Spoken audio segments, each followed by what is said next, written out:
Hi, Odyssey Recapped here. Today, I'm going to explain a sci-fi thriller movie named Limitless. Feel free to share your preferences for the types of movies you'd like to see more of in the comments section below. Eddie Morra looks messy and doesn't have a job. He's supposed to write a book but hasn't really started. He can't seem to come up with any good ideas for writing. During lunch with his girlfriend Lindy, she returns his keys and ends their relationship. She's upset because he isn't making any progress in his career, while she's been promoted to editor. Sadly, strolling along a street in New York City, he accidentally runs into his former brother-in-law, Vernon, whom he hasn't met in 9 years. Vernon is nice and asks Eddie to join him for a drink. They chat about Melissa, Eddie's first ex-girlfriend, who now lives in a different part of New York. Eddie admits he's falling behind on writing his book. Vernon, who's working with a drug company, gives Eddie a new brain pill that's going to be sold next year. Vernon has to leave but gives Eddie his contact information. Eddie takes the clear pill as he heads home. While in the stairwell, he accidentally meets the landlord's wife, who complains to him about the rent being overdue and his lack of success in his career. As the drug starts to work, Eddie begins to see things more clearly.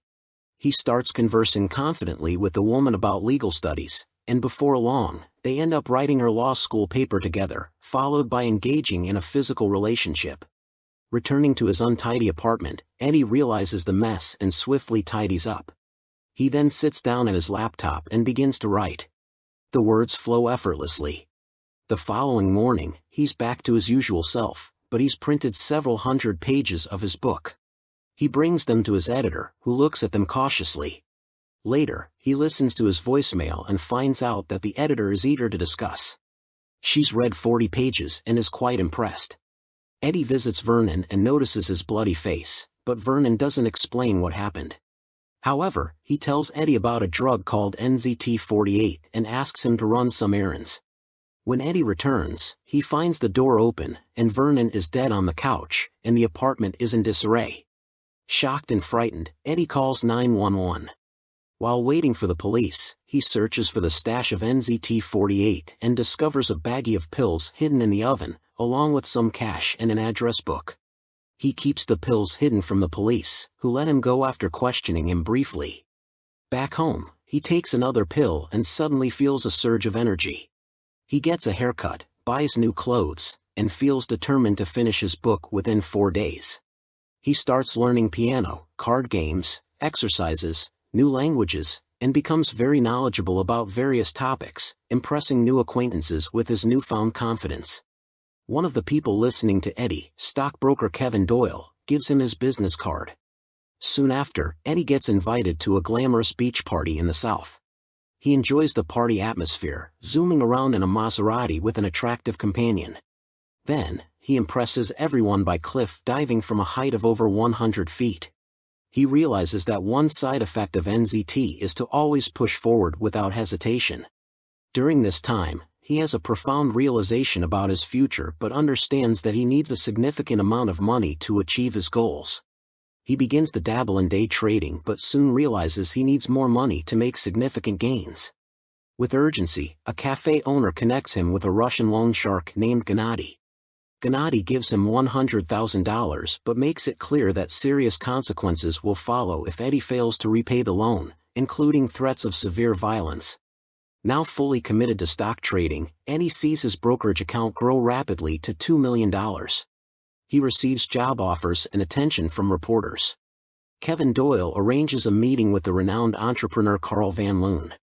During dinner, Eddie's ex-girlfriend Lindy is impressed by his transformation, and they rekindle their connection. Eddie's photo appears in the newspaper as a mystery trader, attracting even more attention. However, Eddie becomes suspicious when he notices a man in a tan coat seemingly spying on them. As night falls, Eddie feels nervous and senses that something is not quite right. Eddie encounters corporate raider Carl Van Loon at a restaurant. He humorously attributes his success to medication but then impresses Carl with his extensive knowledge and hints at a formula rooted in mass psychology. In a limo ride, Carl challenges Eddie by presenting him with a file containing details about various companies. Eddie quickly deduces that a significant merger is on the horizon. Carl then drops Eddie off in Chinatown, extending an invitation for another meeting the next day. As Eddie walks, he starts to lose track of time, a new side effect of NZT. Amid a series of disjointed events, he recalls scenes from Bruce Lee movies to help him fend off a group of muggers in a subway station. Later, he finds himself in a bar where he makes new friends and spends time with a blonde woman. 18 hours later, he returns to his normal state, feeling sore and with no memory of what happened recently. He realizes that his supply of NZT is running low, and he struggles to understand the corporate files anymore. Initially, he plans to cancel his meeting with Carl, but Kevin convinces him to go. During the meeting with Carl, Eddie is asked about Hank Atwood, a sudden corporate rival who rose to prominence 2 years ago. However, Eddie's attention is diverted when he notices a news report on TV about the murder of a blonde woman in a hotel the day before. Feeling sickened, Eddie excuses himself from the meeting and rushes outside, where he vomits, fearing that he may have been involved in the woman's death during his blackout period. Afraid of NZT's effects, Eddie hesitates before taking more. He seeks Vernon's clients for answers, but they're all dead or sick. His call coincidentally reaches the tough man in the tan coat, sparking Eddie's escape. In a cafe, Eddie meets his ex-wife Melissa, who confesses she used NZT but quit when she realized its harmful effects. She learned from Vernon about other users' deaths. 2 years clean, she struggles to focus and her life is in disarray. Melissa warns Eddie against quitting abruptly, as it can be deadly. As she leaves, she limps noticeably. Russian loan shark Gennady locates Eddie and demands repayment.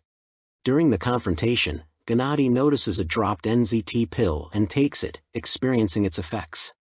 After retrieving his $100,000, he allows Eddie to leave, feeling the positive effects of the pill. Eddie, feeling unwell and disheveled, enters Lindy's office and confesses everything to her, including his dependency on the drugs and hiding them in her house.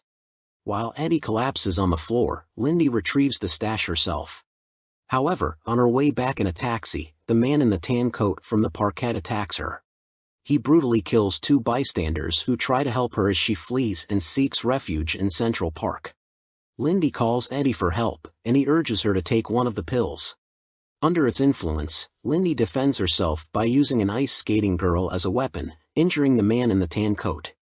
Eddie and Lindy spend the night together, but in the morning, Lindy dresses quietly and appears serious. She expresses her desire to distance herself from NZT, while Eddie insists he needs more time with it to organize things. Ultimately, Lindy decides to leave Eddie. After another encounter with Gennady, who demands more pills, Eddie decides to hire 2 bodyguards for protection. He meets Carl again, appearing confident and composed, and is entrusted with overseeing the biggest corporate takeover ever. Eddie has mastered the proper dosage of NZT, ensuring he eats and avoids alcohol to prevent blackouts. He commissions tailored suits with hidden compartments to conceal his pills and hires a chemist to replicate the NZT formula within 6 months. During a business lunch at a restaurant, Eddie notices a police detective who was involved in Vernon's death investigation observing him. The detective shows Eddie a newspaper photo identifying him as being present at the hotel where the blonde woman was murdered. In response, Eddie hires a skilled and aggressive lawyer named Morris Brandt, who successfully defends him against the weak circumstantial evidence, ensuring Eddie is clear of any wrongdoing. As the merger nears its end, Eddie considers moving on, but Carl wants him to stay. Carl acknowledges Eddie's exceptional abilities but suggests he lacks the experience of competition to fully understand his rivals. Discovering his hotel room has been searched, Eddie purchases a secure condo worth $8.5 million as a secure hideout. On the street, he encounters the Russian once more, who demands 20 pills or faces consequences. With an imminent $40 million payout from the Atwood merger, Eddie feels assured he'll have the means to handle Gennady's demands. At the office, Hank Atwood fails to appear, prompting Carl and Eddie to meet with Hank's wife, who informs them that Hank is hospitalized and the deal will proceed once he recovers. However, while on the street, Eddie notices Mrs. Atwood's scarred limo driver, the man in the tan coat, and realizes that Hank must also be an NZT user. Eddie deduces that Hank won't get better because he's run out of NZT. In the office, Carl is furious. With Atwood in a coma, Carl questions Eddie's whereabouts, suspecting him of betrayal and believing he knows more than he's letting on. In the restroom, Eddie realizes his pills are gone. Soon after, a package addressed to him arrives. Eddie swiftly grabs the box and leaves, leaving Carl angry. Inside the box, Eddie finds the severed hands of his 2 bodyguards. In his condo, Eddie watches TV and recognizes Mrs. Atwood and his lawyer, Morris Brandt. Realizing his hidden pills ended up there, he spots the Russians approaching on the security cameras. They assault his steel door with a chainsaw.